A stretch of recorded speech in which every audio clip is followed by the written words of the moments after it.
Welcome to the Prolific Pulse Poetry Podcast and YouTube.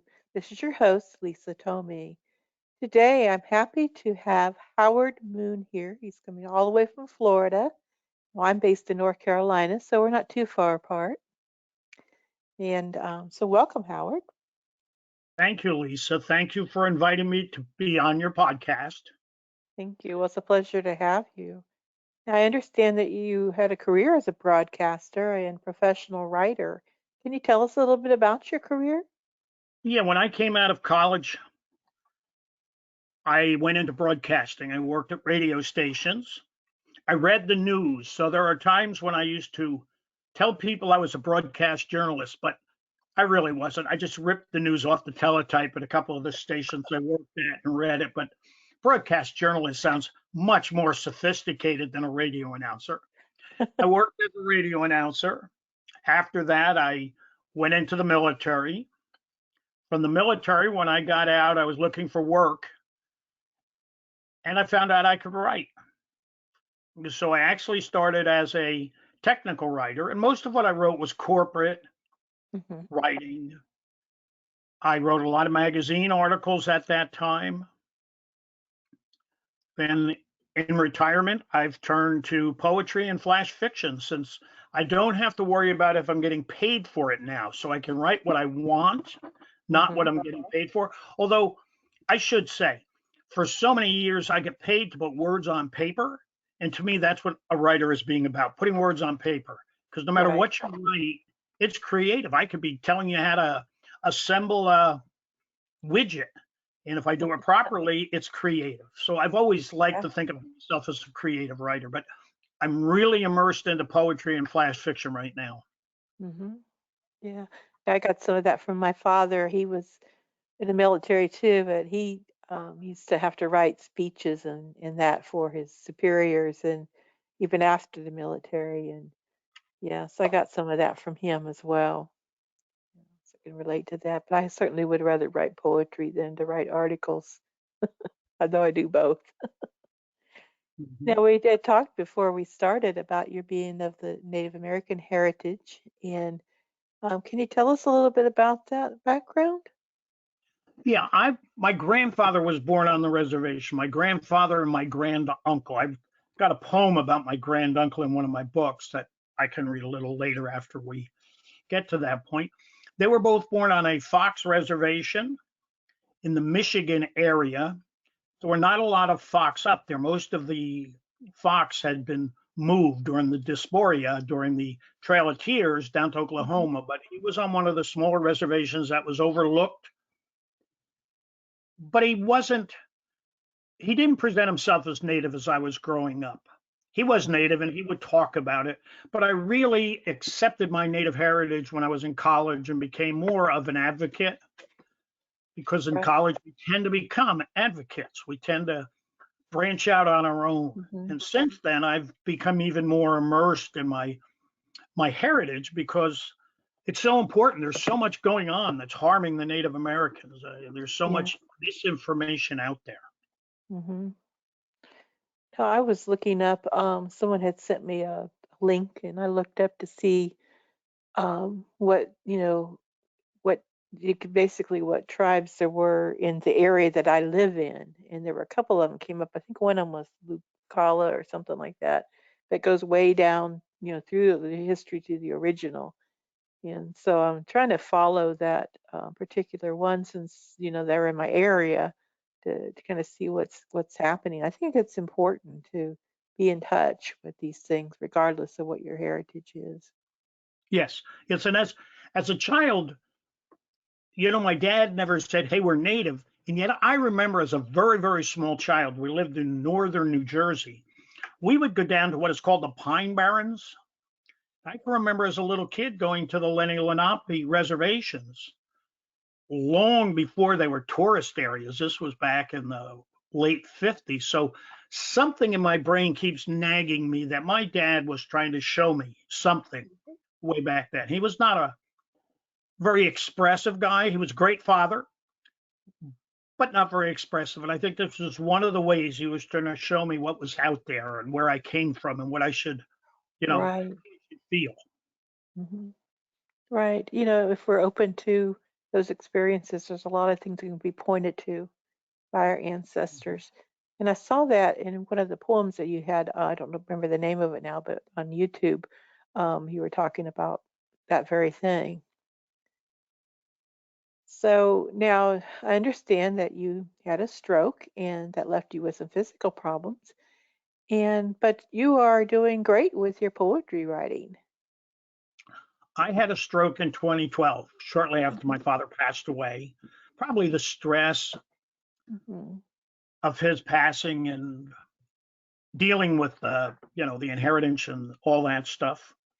And at that time, I was working as a small businessman. I had a small computer business, but I was not able to walk properly for quite a while. I mhm. One side of me was affected. In fact, the doctors Right. still tell me I have hemiplegia, but Mhm, I move around really well. But one side is still weak. I have some dead mhm, spots in my brain, although they seem to be disappearing, which amazes me. I didn't know the brain could regenerate, but some research now is showing it actually does. mhm, At that time, I decided to retire. I went on disability. I was 62 years old, went mhm. on disability, shut down my business, started to write. Was writing poetry. Actually, interesting story, and I've actually got an article out on pillpacker.com, which has it's closing down, unfortunately, but they used to take articles for the people with disabilities. For the first 6 months after my stroke, I forgot how to write. Oh, wow. I sit down in front of the keyboard and I could nothing came out. So Mhm, I had to figure out a new way of writing. In the past, I wrote by talking to myself in my head. I didn't make notes for most of my work. I would just let it, as I told people, it would be processing in the background in my computer brain. And when I sat down in front of a keyboard or a typewriter, it would all shoot out. A voice would dictate it. Well, that mhm, stopped. And I didn't know how to write anymore because the voice was gone. So mhm. I talked to myself. I made up a voice in my head. And all of a sudden, that started to work. So I started to write again. And I was very, very happy. That's amazing. Yes. Yeah, well, That's determination. human beings are resilient. Mhm, I had a brain injury and somehow it's fixing itself. I suffered from depression and some other mild mental illnesses, and I still probably they're back there, but they don't manifest and they don't really affect my life anymore. I'm an operator on our state's mental health line 4 nights a week. I mhm. feel obligated to help other people who are suffering with mental illness. In fact, my Right. very first poetry book, Poems from a Shattered Brain, Mhm. was about living with mental illness. That's where Right. they came from. I Writing the poems helped me to recover. I think Uh-huh. a lot of poets we write because we need it to help ourselves or heal ourselves. We don't write thinking, "Gee, somebody's going to read this." Although when somebody reads it, it is wonderful, and when somebody responds to you and says, "Howard, I really enjoyed that poem," that's Mhm. even better. Yeah, absolutely. Yes, Now you have three poetry books on Amazon and a collection of flash fiction zombie stories called I Zombies Are Not Vegetarians. I'm curious about that. I go to something called Dragon Con every year for the last probably 15 to 20 years. It's the one of the largest cosplay, science fiction, horror movies where everybody dresses up. It's in Atlanta over Labor Day weekend. I've been taking my grandkids. Now, when they come with me, they go on their own because they're adults. Zombies have never been my favorite subject, but I started writing weird zombie stories. I write about the lonely zombie, the depressed zombie. My zombies are not your run of the mill zombie. And having spent a short time as a journalist, a few years I was a columnist, I found I couldn't write a novel. I got to 1,000 words, which is what my column had to be. And I thought, well, I'm done. If you can't say it in 1,000 words, you're just not doing it right. Mhm. Flash fiction is great, 500 to 800 words. I compiled them into a book. I had a young lady I know who I met at one of the science fiction conventions who's an artist draw my cover illustration. I said, I want a zombie sitting in the vegetable department with vegetables all around him, but eating a leg. So that's what she did because zombies are vegetarian. They don't like carrots or apples or anything like that. So that was a fun book. And I tell people my grandkids were my source for that and my experts. I would call my grandson and say, "Can zombies do this?" And they would say, "Pop, zombies aren't real. You can make them do anything you want." That's right. And just recently, I've put out a Kindle book that for some reason isn't showing up linked to my author page properly. Oh. Uh, Short native stories Mhm. based on native tradition and lore, like how does so and so get their tail or something like that. But I've taken and made it my own. I will look at what's out there in a bunch of different traditions, and then will write a short 600-word story of how I would have told that story. It's called The First Storyteller. I'm hoping Okay. to get it out soon in paperback, but it's so small. I'm not sure if Amazon will put something with that few pages on there, but somehow or other, I'll get it out there. I'm sure we will. You will. You seem to be very determined man. Now I'm Yes. showing that you have a website called howmoon.com, Hmm. which is tells a little bit about you. See, you have an autographed copy of your book right now with color print. Is that right? Yes. So the last poetry book I did was called Outside Looking In, a collection of Hmm. illustrated poetry. I just finished reading that. And I took some of the illustrations and put the poems next to them and did prints of them. And then I colorized it before I printed. The book is in black and white. And Hmm. I'm not an illustrator. Actually, I took art lessons when I was in grade school, and I have on my wall here, we found them in the garage recently, some of my old artwork from grade school. Yeah. But I find I can do charcoal sketches. Yeah. I think they're pretty cool. With charcoal, when you make a mistake, you can smudge it with a Q-tip or a Yeah. piece of tape. If only we could do that with life, right? Oh, I screwed up. I'm just going to smudge it a little bit here and make it Smudge it right. out. Isn't that the truth? Well, I Yes. enjoyed your illustrations in your book as and from an artist perspective, because I'm an artist as well. Um, I really found that these to be just perfect. I really enjoyed them a lot, and to see them colorized, it just adds more to it. So wow, it's really Thank you. nice. My next And book, which I'm waiting to release until maybe I can go to a book show, is mhm, I took a online class on how to cut paper to do paper cutting. mhm, So my next book will be paper cut poems. That won't be the title, cool. but there'll be each poem will have a paper cut that I did. I'll do a string of owls on one of them because I did a poem about owls. I'll do a mountain because I did a poem about a mountain. I Mhm, love mixing the arts because poetry is an art, mhm. drawing is an art, and it's lovely to mix two arts together to meld them into Yes. one. In fact, Mhm. there's a type of poetry. What is it? A phrastic or something like Yes. that? It's Mhm. I've right up. written a lot of pictures. That's right, ecstatic poetry. I use them a lot in this group that I'm in called Poets Connection. We'll do these little challenges sometimes. I put up about 3 or 4 pictures and we write poetry to that. And I made the finals, but I didn't win the prize of the Land Museum Hmm.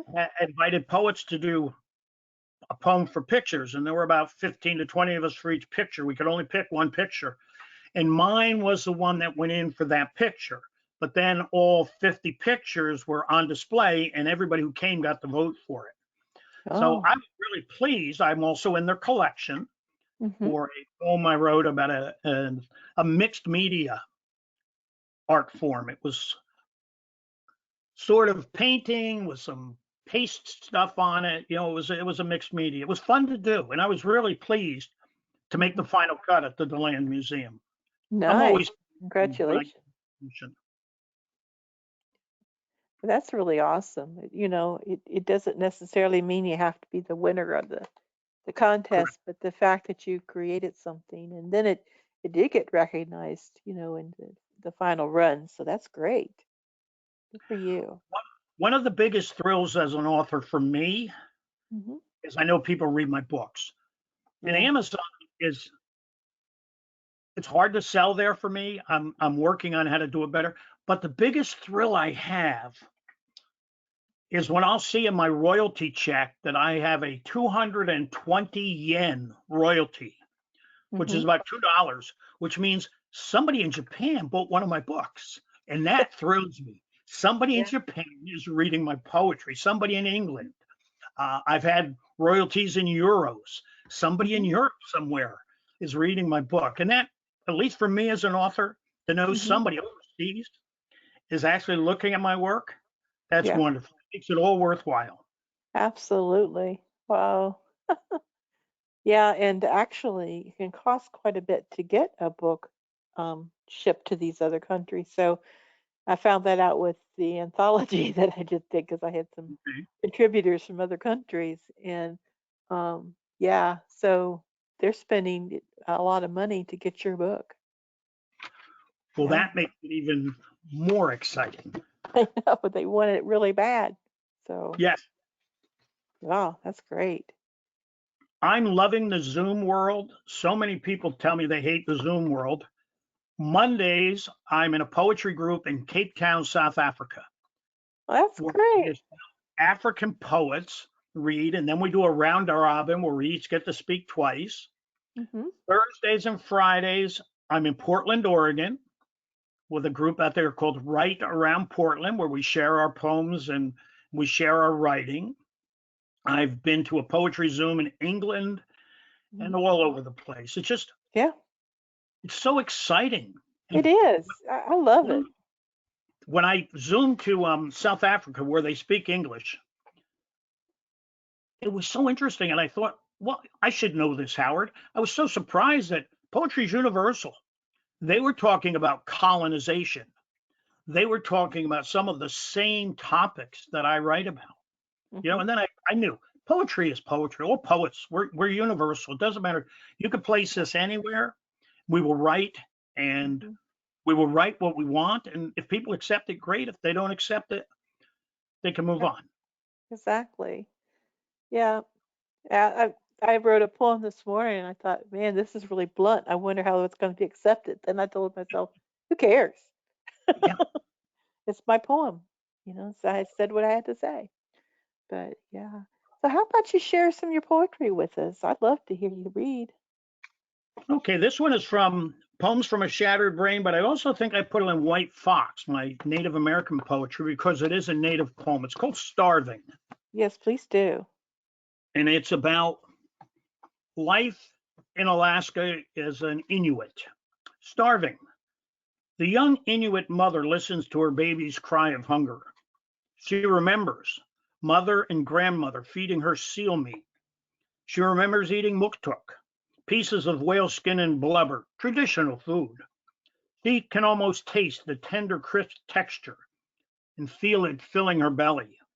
Her baby's cries continue. A young husband looks for work in the town. He can no longer fish or hunt. In his mind, he hears his young daughter's cries. He stands in line next to the town hall waiting for his food allotment. Proud men and women, young and old, stand in line, swallowing their pride, doing what they must to feed their families.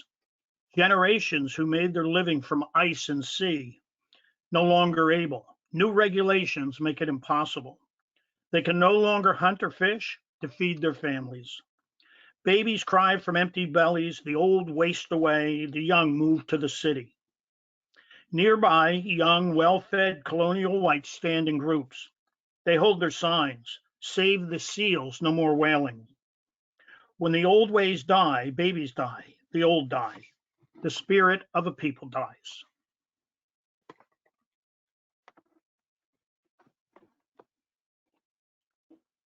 Is And that if I that is may, something. let me read a book. This is the only poem I've ever, well, no, I've written two poems about my grandfather and his brother. I should have marked these ahead of time. That's okay.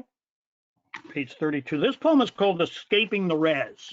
And the res is how natives, the slang term for the Hmm. reservation. Escaping the res. Grandfather's brother found a way to escape the reservation. Granduncle escaped by enlisting, by doing his patriotic duty. He escaped into the war to end all wars, the Great War, the War of Nations. Granduncle escaped to France, not even a citizen. It was not yet 1924. Granduncle found his way to escape the reservation. His escape was final. His escape was complete. His escape was permanent. His escape was irreversible. Granduncle escaped to a grave in a field in France. I mentioned he wasn't a citizen.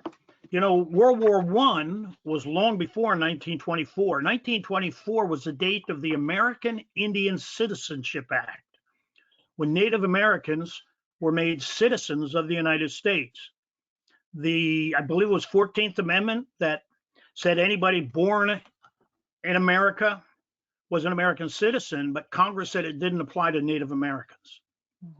So they really didn't become citizens till 1924. My dad was born in 1922, I believe.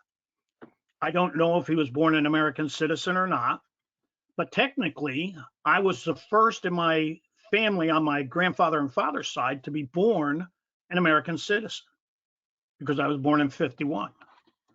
So it's researching my native heritage has really brought so much to mind. Hmm. I hear on the warm line, the mental health line I talk to all the time, about people who tell me family and friends are the worst when it comes to helping them. And that prompted me to write this poem, if I may, called Lost at Sea. I have never been lost at sea, surrounded by darkness and even darker water bobbing among the waves. Nothing but a small life vest to keep me afloat. I have never felt the relief from hearing the blades of chopper overhead, waiting as a spotlight tracks across the water until it settles and encircles me. Never felt the release of seeing a rescuer being lowered, hearing a stranger's voice call out, "You're safe now, I got you. You're going home." I've never experienced the feeling of having hundreds of strangers relentlessly searching for me, or dozens of planes and helicopters crisscrossing hundreds of miles of ocean searching. Of family, friends, neighbors, and strangers in prayer sending their wishes and hopes out for my safe return. No, I have never been lost at sea. I have been lost in a sea of darkness in my mind, drowning in anxiety, while paranoia does its best to pull me under.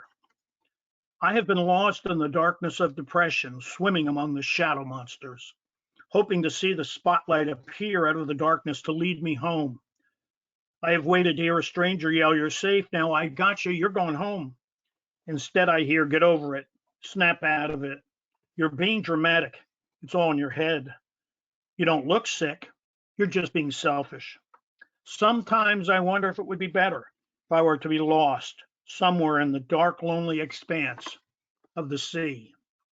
And unfortunately, for so many people with mental illnesses, that's a reality. Yeah, it's true. Yep. You know, we we Work in that we want field, to I help know. strangers who fall off their boat, but we don't want to help our family who are Hmm. suffering from depression, anxiety, and so many other things. Yeah. And I was hoping that poem would point that out to people. I've read that at a Mhm. lot of venues I go to. Yeah. Well, I think it really it makes the point really clear. I really like that poem. I really don't want to like that poem because of what it means, but yet it's an important poem that we need to hear. Yeah, yeah. I've been an activist my whole life. I tell people I'm a hippie, 60s hippie, because that's when I was in high school and college, Yeah. who never grew up. Same. Same here. And it has influenced my poetry so much. I have a poem in that book that you seem to like so much, my illustrated poetry book called Roof Over My Head. Hmm. Ice and snow, wind and rain.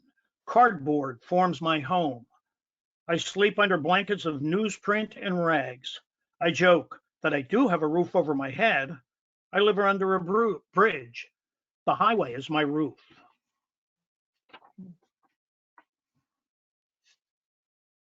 You know, Also, down where I used to live, there was the bridge overpass, and when you would walk, because I would walk down to the store, go through there, and you'd look up, and there would be people living under the overpass with their radios and had their bedding up there and everything. I just like, wow, how fortunate I was. and they sneak up in that little place where the bridge and the that concrete ramp meet. They Yep. they sneak up in that little area up there, just Yep. enough room for them to lay. Yes. Mhm. You know, Yeah. we've been poets have been described as the conscience of a country, the heart of a country, the eyes of a country. And I believe that is all true. And I think as Mhm. a poet, we not only have a duty to point out beauty, Mhm. but that's so easy to do. Beauty's easy to point out. It's Yeah. when we have the challenge to point out what's horrible, what's wrong, Mhm. when we have the guts to point out the warts and everything that shouldn't be happening in a country like this. And I believe that not just a poet, I think all writers have an obligation to do that. But the Yeah. poet, I think, has a little deeper obligation because of the vehicle we use, poetry. Mhm. To keep it powerful. Yes, this is a native inspired poem I wrote. It's in my Outside Looking In illustrated poetry book. It was actually inspired by Carl Sandburg's Grass. You know, cover them under, let me work, I am the grass, I cover all. It was called Snow. Snow covers the slain and wounded knee, old men, women, and children. Snow covers the trail over 1,000 miles. Nothing but hardship over 4,000 dead. Snow covers the gallows, 38 hanged as 4,000 watched in Mankato Square. Snow covers our lands. Snow covers our graves. Snow covers your murders. Snow, so white and so pure. Mhm. Whew. Wow, you really know how to make that pen leak blood. It's really good. Really good. Yeah. Great. I was influenced by Robert Frost growing up. As a child in grade school, we still had LP albums, the old 33s. Yeah. I'm not going to say you're old enough to remember that, but if I you are, am. Yes. Mhm. and I wore out in grade school, I had to replace them with my allowance from my parents, two of their albums. One was a spoken word record by Orson Welles, who inspired me to be a radio announcer, I believe. He has the best voice in the Oh universe. my, yes. The other was the poetry of Robert Frost, read by Robert Frost. Ooh. I loved him. And in eighth grade, when we had to memorize a poem, I thought, memorize? I've been listening for, 2 years, wearing out this album. I can repeat most of his stuff from heart. Now, I still love him. He's an accomplished poet. You can never take that away from him. Mhm. But he was a consummate colonial. He was the height epitome of what colonials believe. His poem that he read at JFK's inauguration, the gift outright. The land was ours before we were the land. We were the land's more than 3,000 years before, he went on and on. But his poem, in essence, said that the colonials are the ones who deserve the land. And as a child, I always loved the poetry and the melodic sounds of that poem. As an adult, as a teenager and a college student, I started to realize, yes, he was a colonial, and he Mhm. so put forth colonial ideas. But part of me says, so what? I don't want to stop listening to him as a poet. I mean, Mhm. John Wayne once said that Native Americans deserve to have all the land taken away from them because they were stingy and wouldn't share it with the whites. I still like John Wayne. I mean, his movies are good. I still enjoy watching his old black and white movies, but I now don't revere him as a person. I think he's a good actor. And I think That's part of being mature, is we Mhm. stop having idols and gods and people that we worship, and we start just accepting that everybody has, what is it, Ozymandias? We all have the clay feet or something like that. You know, Mhm. we everybody has that, but we can appreciate what they were good at, Mhm. but also recognize that they had the side of them that was dark. Yeah. Side that wasn't woke up. Yeah. Yes. One of my favorite authors growing up, my two favorite authors were Salinger. Oh, I loved Franny and Zooey and Catcher in the Rye and all that stuff. But when I was in college, I was at Rensselaer Polytech in Troy, New York. Mhm. And we were given, it was a math college. I left math my sophomore year and went into speech and drama and writing and radio. It was a math college, and the book we had to read in our first literature class was Cat's Cradle by Kurt Vonnegut. Well, Vonnegut grew up in Troy. Vonnegut's city in Cat's Cradle was Ilium. Well, Ilium Mhm. was Troy. And I became a Vonnegut fan. He is wonderful. His black humor, his Mhm. tongue in cheek, just, and, I think of Kilgore Trout, one of his characters, and I think, boy, that would be a great screen name, Kilgore Trout. But you can't steal from Vonnegut. You No. can't. He writes a poem a story about Billy Pilgrim in one of his books, where Billy Pilgrim, who suffered through the bombing at Dresden, in his dreams, he's watching it in reverse. The bombs are coming up from the ground. The buildings are coming back up. The bombs are going into the planes. The planes are going back to the ships. The ships are bringing the bombs back to America. The bombs are being disassembled. And the raw materials being put back into the earth. And I wrote a poem. I don't have it here. It's one of my Mhm. newer poems about the logging industry that way, how the earth has been plundered, and how we can watch in our dream, you know Mhm. the trees righting themselves, the logging trucks bringing the trees back, the trees righting themselves, and how the earth is healed because That sounds you know, interesting. Is that poem published in one of your books? not yet, Not not yet. yet. It's in the works, huh? It's in the works. Okay.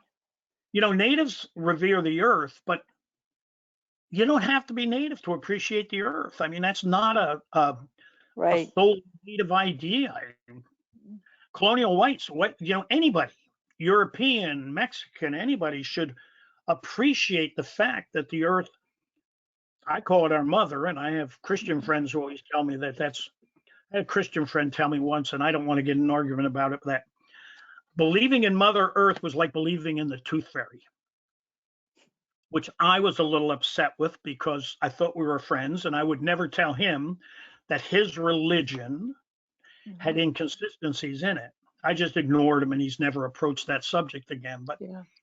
thinking as the earth of us as our mother, so many traditions say we sprang from the earth. Heck, even in one of the Old Testament stories, doesn't God mold us out of clay? We came out of the earth in one of the Old Testament stories. So thinking as the earth, the source of life, is not something odd. Yeah. Well, when you think about it, we're all elemental, Yes, in some ways. So, atoms waiting to be split apart. mm. Well, how about you take us out with one more poem? Okay, I have Got another one in you? You probably my do. recent book, the illustrated poetry book, and I opened it and it came to City Life. That was one of the illustrations I had the hardest time with, but I think it turned out well. The big buildings and the cars in a line.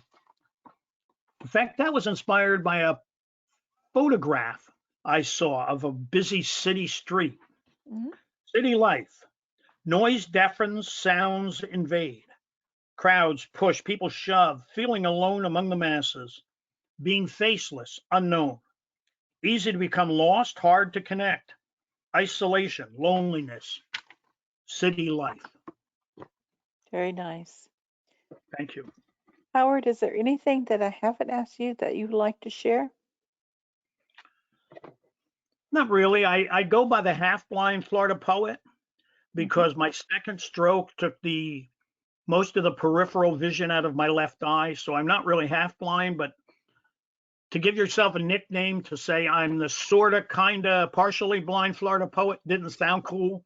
Half-blind Florida poet sounded cool, and that name was available. That's how you can find me on YouTube, Half Blind Florida Poet. Don't Okay. search for Howard Moon. Howard Moon is the character in a British comedy called The Mighty Boosh. And if Hmm. you search for Howard Moon, you will get clips of The Mighty Boosh, which I love. It's a comedy that makes Monty Python look normal.